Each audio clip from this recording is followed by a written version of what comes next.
How's everyone doing this morning? Doing good. Great. Well, my name is Nell, and I am the Volunteer and Education Division Manager for Manatee County's Parks and Natural Resources Department. And today I am here to talk to you about a program we did in Manatee County called Vitamin N. And before we get started, I'm just curious, how many of you all go outside regularly, not for your job? Ooh, a couple hands went down. Okay, cool. And more hands went up. So when you go outside, what do? When you're outside? You walk. Okay. Kayak. All right. Wildlife watch. Okay, so there's a lot of different things that we do outside. A lot of us are educators, so many of us are out there doing things that are connected to our job. This program that we started in Manatee County really did not have a lot to do with environmental education. But we set it up, and we'll kind of get to it in the end, as a way to get people outdoors and sort of sneak the environmental education in there. So this is the depressing slide. It's at the beginning. We'll get through this, so we'll all go through this together. We know as environmental educators that right now, at this period of time in the world, people are spending less and less time outside. 6 hours is the average amount of time children spend each day in front of a TV or a computer. And for me, that's horrifying. But if you look at what some of the schools are doing, a lot of the technology stuff is getting to be a really big part. And in a way, that's important because when they get out of school, the computers, that's going to be a big part of what they're going to have to do in their jobs. 6 minutes, shorter than this presentation, is the average time children spend each day doing outdoor activities. And to me, that's, again, really horrifying. But we have some great organizations in this room, like Around the Bend Nature Tours, and a lot of the rest of you all that are educators that are really combating that. So this presentation is a little bit less about that and a little more about the adults. Because the folks in this room, I'm preaching to the choir. You all go kayaking, you go hiking, you go wildlife watching. But there's a lot of people that are working elsewhere that don't get to do those things. 77% of North Americans are vitamin D insufficient. And 67%, this statistic kind of made me go a little crazy, is the amount of day that 8 to 18-year-olds spend connected to electronic media. I would be really interested to know what the statistic is for older people. Because I know when I do these talks, I see a lot of people Facebooking. Just throwing that out there. Which is okay. I don't really have a problem with that. So when we came up with this program, the whole reason this came about was because we were thinking about a way to reach those adults that would not come out to the preserves. Or if they did come out, maybe they were just kind of coming out once in a while, and we really wanted to try to bring people outdoors. So our number one goal was super simple, offer like a fitness and wellness-based class in a natural setting. That sounds like it doesn't have anything to do with environmental education, but we'll get there, I promise. The big thing is that natural environment is a wonderful setting to focus on 3 things. Body, which makes sense in the terms of the fitness, but also mind and spirit. And as we were doing this, we used that fitness element because we have a lot of people that come to our preserves. They do not care that it is nature. They just want to run, or they just want to walk.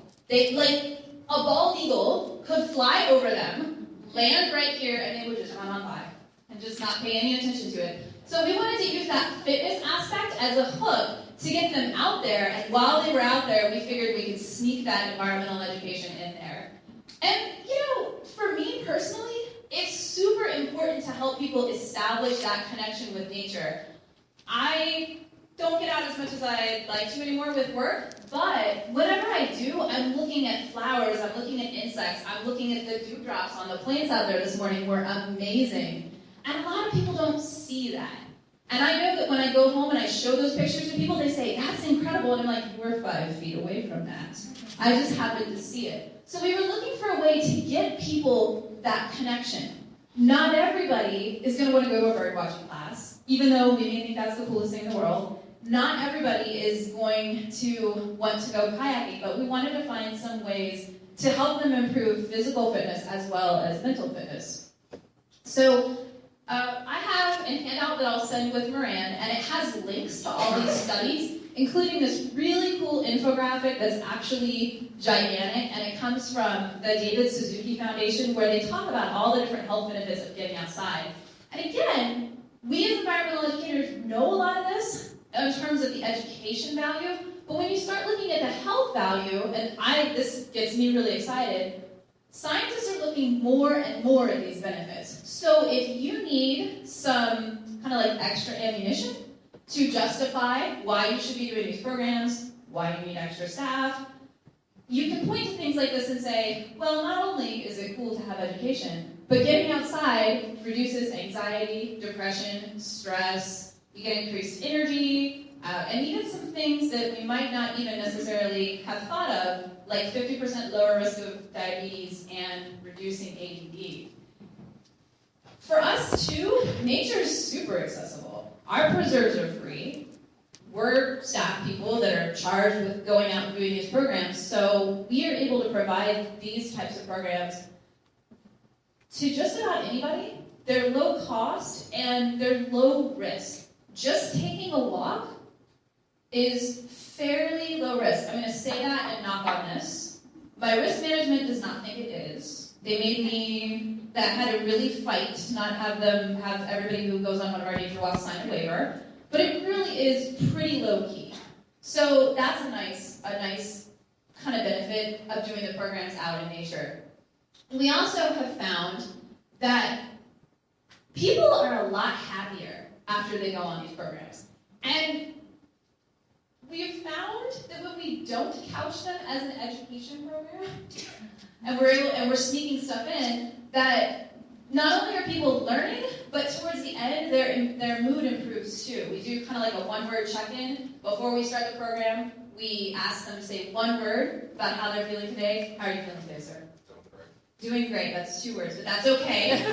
You string it together. People do that. They're like, I feel really great. I'm like, 1 word. But you'd be amazed how many people are like, I'm stressed, or I'm busy, or I think I left the toaster on. And then when we get done with these programs, they're like, I feel awesome. Everyone is really chilled out. And so we're able to prove in the space of like less than an hour that these things really do happen. And the really neat thing at the end is once you get people out in a really cool setting to do these fitness programs, or the kind of the more emotional kind of mind programs, they keep doing it. Like we've been able to prove that people will stick with a fitness routine, whether it is more physical or more emotional, if it's outdoors. And that makes sense, right? Would you rather walk in a gym on a treadmill, or would you rather walk out? I see some people furiously shaking their heads no, right? So again, it's kind of preaching the choir.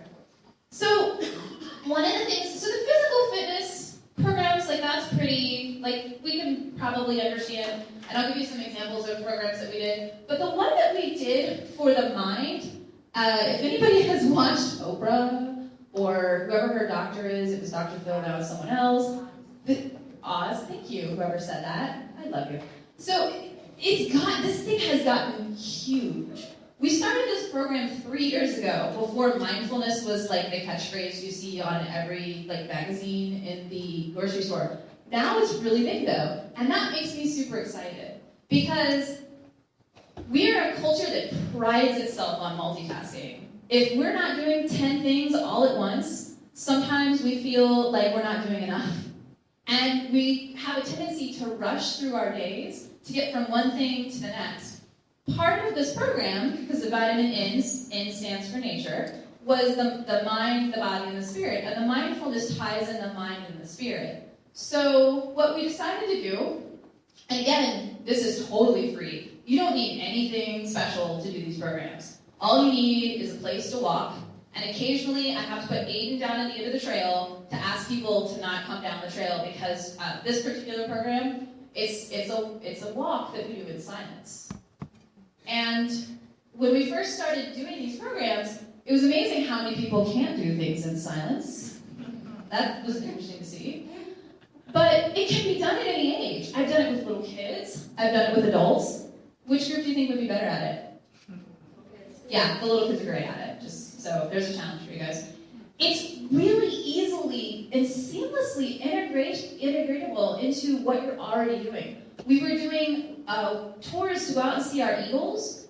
Well, we decided to just sort of slip this in there, and we actually had more people wanting to come on the mindfulness walk and then go see the eagles than just go see our nesting ball eagles. So that was kind of neat that happened. The training is readily available. We'll talk more about that in a minute. There's a lot of free training online for the mindfulness program, or mindfulness studies. And we didn't really need a special area. We didn't need a room to sit and meditate in. We didn't need any kind of special cushions or anything like that. So it worked out really well. And this works. It really does. We have had so many people. We started with like 3 people, then it grew to 5. Now we usually have we'll take 10 people. Now we usually have 20 to 30 people on the waiting list. Because they went back and told their friends how much fun they had on this walk they took, where everybody had to be quiet, and we give them the option of taking off their shoes and walking barefoot on a boardwalk. And before the trip, we talk a little bit about what mindfulness is. For those of you that don't know, it's kind of the idea of just being present in the moment. So whatever you're thinking about right now, you shouldn't be thinking about like, oh, after this I have to go home and make dinner, or ooh, I have to do this report or whatever. You're just here right now listening to this talk. That's it. People get really bogged down in the idea of meditation, and this is what I usually tell people when we do this, because I know with me, my husband is a Zen Buddhist. He's like king of meditation. We have gone to India and China, and that man has sat in temples and meditated, and the monks come by and pat him on the head and thumbs up, and I'm in the corner like standing around. It's very intimidating for some people, but mindfulness is easy, because the only thing you have to do with that is be aware of what you're doing. You can mindfully sit in that chair, you can mindfully walk, you can mindfully eat a piece of chocolate. These are all the chocolate one is awesome. These are all activities that we do on these programs, and we just sneak them in, just really quick, and then we move on to the nature aspect of it. So that's kind of one of the kind of meditation type programs we do. We do a lot of more like low impact fitness. I don't know why they're holding them. So before everyone looks at that page, they're just very excited. Those are some folks that were in our Couch to 5K program. I do not run that Couch to 5K program, and we'll talk a little bit about finding instructors. But no, I'm not a runner. But these ladies that were part of this program, they did Couch to 5K over, I think, a series of 8 weeks, and then they ran our annual 5K that's at one of the preserves. So that was part of the Vitamin N program. This is a Tai Chi and Qigong program that we have going once a month. So this is one of our instructors that comes in and does these programs for free. And I don't know if you can see, but he's got like 30 people. Now he's giving his time free to do this, but of those 30 people, like 10 of them now are in his regular classes. So he definitely benefits from that. All of the programs that we offer, we try to get them into one of 3 categories, either the mind category, the body category, or the spirit. And there's a lot of overlap. So like Tai Chi is kind of mind, body, spirit, and the Couch to 5K is kind of body. So we just sort of try to get them all in there. And we've done all sorts of things. We've done hula hooping, we've done yoga. Pretty much any time we can find a free instructor that is someone who is willing to volunteer their time, we'll try it. So for marketing these programs, we discovered that your average folks that want to come out and do bird watching aren't necessarily the target audience for these. We do have some overlap, but we really wanted to try to target the people that are just kind of running through and not necessarily making that connection. So we did some very specific targeting. We actually advertised a lot of these programs in our own county gyms. And we were getting a lot of the people that were working out indoors to kind of come outdoors and experience nature. We also did a lot of kind of tailoring the explanation of these different programs, and this flyer is kind of an example. It talks about how it improves your posture, your balance, your breathing, and health. Instead of just saying, hey, we're doing Tai Chi. Well, I don't know what that is, but it sounds weird. But when we tell people we're going to do something that's a gentle movement modality and these improvements come from it, we actually had a lot of people say, all right, I'll try that out, that sounds fun. And we noticed that the more that we told people what they would get out of going to these programs, the more people signed up. And these are two different examples of some of the different ways we market the program. On your left is a constant contact ad that we send out to promote the yoga program that we have at Conservatory Park. And then this is a flyer we did for the Tai Chi instructor that we've conscripted to do Tai Chi. He's my husband. Which brings me to recruitment of instructors. So, not everybody has a martial arts doctor of oriental medicine on their beck and call, and I know that.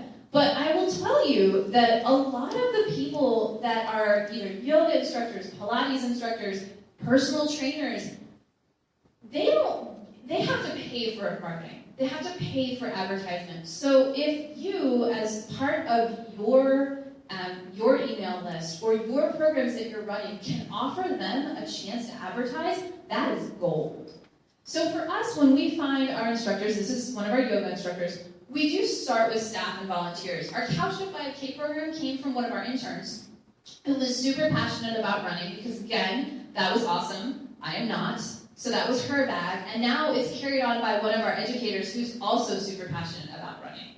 Like, that's not something that Aiden and I ever want to do. Like, we'll fish, we'll do archery, we're all about that, but running, no. But we have other people that are into that. So I strongly advise, if you want to set something like this up, utilize your staff and volunteers, because a lot of times they'll have a hobby that they enjoy, and if you say to them, I'm going to pay you, staff, or hey, volunteers, could you, this thing you're passionate about, would you be willing to share that with other people and use your passion to get other people interested in coming up to the preserves?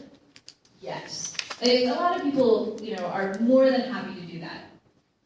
We also partner a lot for marketing and advertisement in lieu of service fees. Our calendar alone, that yoga advertisement you see, that goes out to 3,000 people. So we're able to tell the instructors, listen, we're going to say, this is the class, it's this instructor, they're from this place, 3,000, people will see that. And the other thing, too, is we don't ask a lot of them.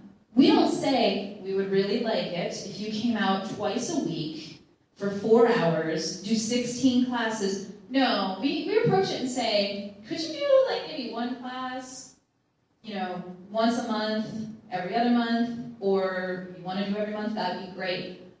These folks are volunteering, and remember, every time they come out, that's a little bit of money that they're losing, that they could be putting towards a class that they're hosting. Yes, they do get that marketing, and it is like a preview class, but we do try to honor the fact that they are professionals in their field. So we work really hard to sort of tailor our calendar around their schedule. Doesn't always work for classes. Sometimes if you want to have Tai Chi at 9 in the morning on a Wednesday out of season, you won't get anyone. But they learn that, and we learn that, and that's how we kind of move forward. We've had really good success putting the wellness person with the environmental educators. So like sometimes Aiden will go out with some of the different classes and he'll do like a nature component along with the wellness aspect. And then also, sometimes if you find people that are just starting their practices, they are really, really, really excited about partnering with you because that gives them more visibility too.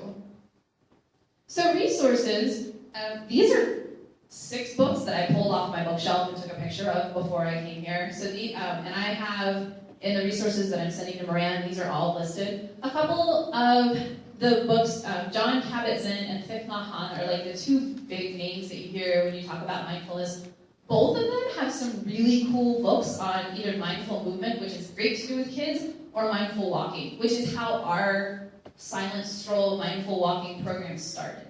It actually was generated from one of his book ideas.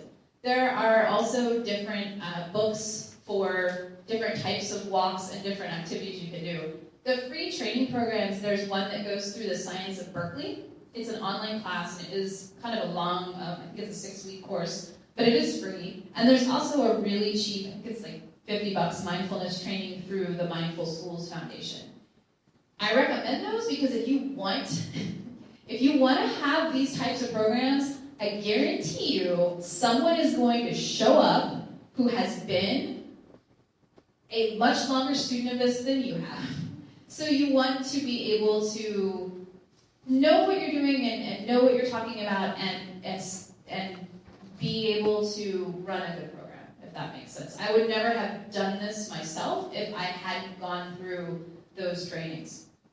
Greater Good through Berkley and mindful.org have tons of online articles. There's all sorts of lesson plans out there that you can use with kids and adults. And in some areas, like Sarasota, has a local mindfulness center. So if you want to go somewhere and see how they set up their classes, or maybe even approach them and ask them if they'd be willing to do some classes for you, there's all sorts of resources out there. Again, this is kind of an in vogue thing right now. So I strongly encourage people, if you want to bring this into your program, take advantage of it now. Because in a year, something else might be the hip way to de-stress.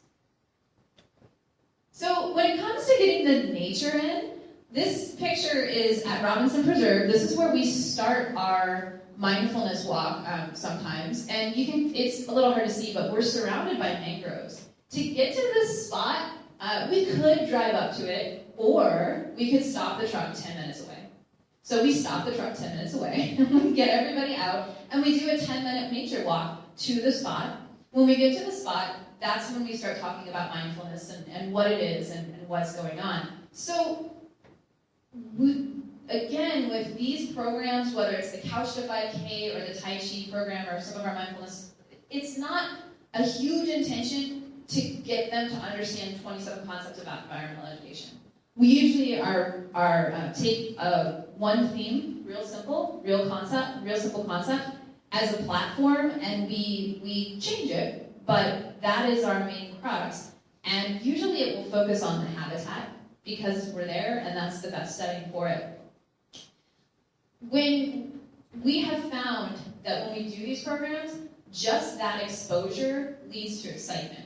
And with the mindfulness walks especially, when people are kind of very gently, I won't say forced, I'll say guided, to not talk, they come back, and the things they notice between just kind of walking along and not talking, exponential. We have had, and we always ask for feedback afterwards, and people will say, I saw so many colors, or I saw spiders that I'd never seen before, or birds, or snakes, or whatever, and they're able to make that connection. So sometimes just that exposure will lead to excitement and get them coming out to more of your programs. We really use, like I said, just getting from point A to B is one of the best places for us to kind of sneak that in, and we've found that after they've done some of the different portions, like either the physical portion or kind of the meditative portion, if that's the type of program, after it, they're usually really excited to learn more because they've been out there and they've been looking at these things. So in terms of what kind of lessons that we've learned, one of the best lessons is these programs don't cost a thing. Like, they're completely free. We have no budget for them. So that's really good that they're free, but the only thing we spend any money on is staff time, and our staff are working anyway. And they're very, very effective. If you have staff that are passionate about a particular activity, using them or using volunteers is a great way to get these started. We target our audience very specifically. Like I said, when we really wanted to kind of reach the fitness folks and get them out more, we specifically advertised in areas where they were. And we do utilize a lot of those low-cost and free trainings. My personal favorite is we always have the guy that doesn't want to be there. We always have the guy who's like, my wife brought me here, okay? I don't know what kind of woo-woo stuff you're doing. I'm not doing this. So when we do that, you just have to be open to that person. We never force anyone. I had to swear to risk management that I would never force anybody to take their shoes off and walk barefoot on the boardwalk, because lest we get a lawsuit for that. So we just give them a suggestion. Everything we say is couched in the form of a suggestion. We've even had people come out to the running program and they've said, we really don't want to be here. So we've said, okay, you don't want to run, you don't have to run. Don't know why you'd be at the running program and not want to run, but that's okay. You can walk with us. And usually when everybody is running and they're kind of walking, they are super motivated to run. And by the end of it, it's been amazing like how many people wind up just really wanting to come out and do it. And then the last thing, sometimes this is a little bit hard for those of us who have to deal with numbers, but for us, 10 people is like the max. And that's something that's really important to remember with these programs, because if I were to try to take all of you on a silent stroll, there's no way. Not that I don't think you all are amazing people, but it would just be super difficult.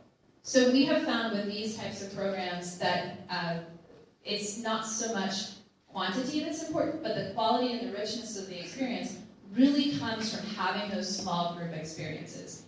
And sometimes it's nice to tell people, like, well, we have a waiting list, and and that's what we found with our programs, where we started telling people, well, we have a waiting list, and then it just exploded. And now, instead of only offering this program once a quarter, we now have to offer it several times a month. So it's kind of a nice thing that's worked out that way. So this is Tai Chi and yoga in the Bay. Which, I mean, who can, like, really? I mean, that's my picture of, you really can't argue that when you're able to have something like that happen, it really is just this moment where it's healthy, it's good for your body, it's good for your mind, and you're also building a community, because even though the groups are small, people get really excited to go out with their friends regularly to do this. So, with that, it's kind of my last slide. Do you all have any questions? Yes, ma'am. Who presented this to your department? Me. Okay, so let me ask you, did you run into, for example, doing Tai Chi outdoors or any of those? That's what we have rec centers for. That's not an outdoor activity. Okay. Melissa, would you summarize what you said? I'm sorry. Yes, so if I understand the question correctly, you're asking, one, how did we, like, kind of, who presented it, and how to get over the argument of the rec people do that, we don't do that. Okay, so first of all, I am going to send Moran the proposal that I made for this. I will warn you, normally my proposals are a lot more in depth. This proposal was just sort of I'm going to do this. Here, this is kind of the plan, and just go with me on this one. So it's not as in depth as what I normally do. The truth is that if we keep having that mentality of this is rec and this is natural resources, we are never going to get the investment from the public, from the general public, from the people that we need to support these areas. So that's the first thing you can tell your boss, is like, the Audubon Society people, the Sierra Club Society people, they're awesome. They will always be our biggest supporters, and we love them. But there's this huge chunk of population out here, and this chunk of population are the ones that are going to look at a voting thing and say, I can get a library or another preserve. Well, I check out books a lot, but I've never been to that preserve. So for us, we use that as an opportunity to say, let's get these people invested. Let's give them some different, some reasons to come out there, because they don't care about birds. And we are going to try to get them excited about birds while we're out there, but we want them to understand that these places have some other value too. As far as things like Tai Chi go, again, this comes from my personal experience, but it is, how do I say this? It is an American thing to do Tai Chi indoors. Where it came from, like, I know, but it's one of those things, like, some of these programs, it's normal to walk through China and see, I'm not joking, 70 people in a park or in a natural area doing Tai Chi. Like, that's part of the magic of it. And of course, you can't say that to your county commissioners, because they'll look at you and go, really, magic, okay. But sometimes you just have to couch things as, listen, let's give it a shot. Let's see what happens. If it doesn't work, we have this volunteer guy who's going to do it for us. Let's give it a shot. A lot of times that's how we get it. At the very baseline, a lot of times what we go with is, it is not costing us a penny to do this, and the benefits from it may be really, really great, so let's just try it. Does that help a little bit? A little bit. I run into the same argument, and I get, we don't do this. Yeah, and sometimes, honestly, to be perfectly honest with you, sometimes you just have to be patient. Because I have gone through 2 different managers that said no, no, no, no, and I just outlived them. Sometimes it's just what it is. Yes? Have you had any user conflicts with running this? Have I had any user conflicts? Yes. Sorry. Yeah, so bicyclists don't really like to find Aiden on the trail, very gently telling them, we're conducting a quiet walk where you can't talk, so please don't come down this trail. And we usually explain it as like, the actual quiet portion of the walk is 10 minutes. So if you can just like ride in a circle, and most people are pretty understanding. And a lot of times when we have those conflicts, it gives us an opportunity to explain the program. And I would say 90% of the people are excited and say, oh, hey, can you tell me more information? I'm interested in that. You're always going to have people who think that the preserve is theirs. It doesn't matter whether it's this program or I've actually had more problems, and Karen will probably back me up with this, with groups of children walking down a trail with people trying to run them over with their bikes or cursing at them. So in terms, So in terms of like, this one versus this one, we've had surprisingly not very many user conflicts at all. Yeah, okay. To follow up with that, do you designate areas for like Tai Chi? Say, so here's where the Tai Chi class is. Okay. No, my Tai Chi instructor is kind of rogue. Okay. A lot of it is dictated by the number of people. So if we only have 5 people and they want to like jump in the back of the truck and go someplace special, as long as it's not we are very strict about we will not do it in an area that can be impacted. So like that picture, they're doing Tai Chi on the lawn of our visitor center. Right. We would not do Tai Chi in the salt marsh. Ever. And he knows, and that's the thing too, one thing that's kind of cool is we have taught the instructors, if you guys come out here, because a lot of instructors now we're finding are running programs in our preserves, we're teaching them, hey listen, this isn't a park, okay? This is protected habitat, so please don't run your boot camp through our nesting plover area. You know, so kind of there's kind of a little bit of a give and take there. Broken. Okay, any more? Yes. So when you started advertising these new types of programs, did you see an increased open rate on your constant contact? Yes. Okay, so the question was, when we started advertising these programs, did we see an increased open rate on our constant contact? We did, actually. Well, actually what happened, and I'll just give this quick tip, we used to give out all of our things in one massive email, and it was just the same. And then we realized like some of our programs weren't filling up, so we started sending out what we call bumps. So a week before a program, we'll send out like that one that's on the slide, and those, like we'll send one out, and people will go, oh, I didn't realize that. And for whatever reason, I think sometimes some of our programs get lost because we're doing so many. But yes, we even won a couple constant contact awards for the amount of readership and everything that we're doing. So, yes. You said that during the silent walks, people kind of exponentially notice things more often than on non-silent walks. Is that something that you noticed informally, or is that something where you did surveys and you kind of quantified that? I actually did a couple surveys. And it's interesting to me because you can do it yourself. When you're with a group of people, it's amazing to me because if you go out, like when you all went on the walk this morning, your guide was pointing out things and drawing your attention to those things, and maybe you were also noticing other things. But when you have a directed nature walk like that, which I love, because you can make it really interpretive, they can have a theme, all that good stuff. This is more giving people the opportunity to make their own, like it's still a connection with nature, but I find that it works really well for people that aren't going to come on your nature walks. Does that make sense? Because it gives them the opportunity to find whatever they think is cool about nature and make that connection.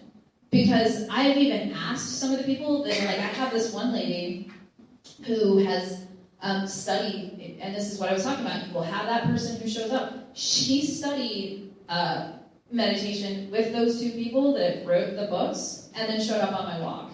And I was terrified. Nicest lady though, she loves it, she comes to all the walks. But I said to her, why don't you come on another nature walk? She's like, no, that's okay. I like the birds and I like everything, but this is how I see it. So it is something that maybe someday I'll have an intern that will do like a more comprehensive survey for me instead of just like me jotting down things at the end. We've done a couple of survey monkey things, but I didn't get back data that I would like to have gotten. So.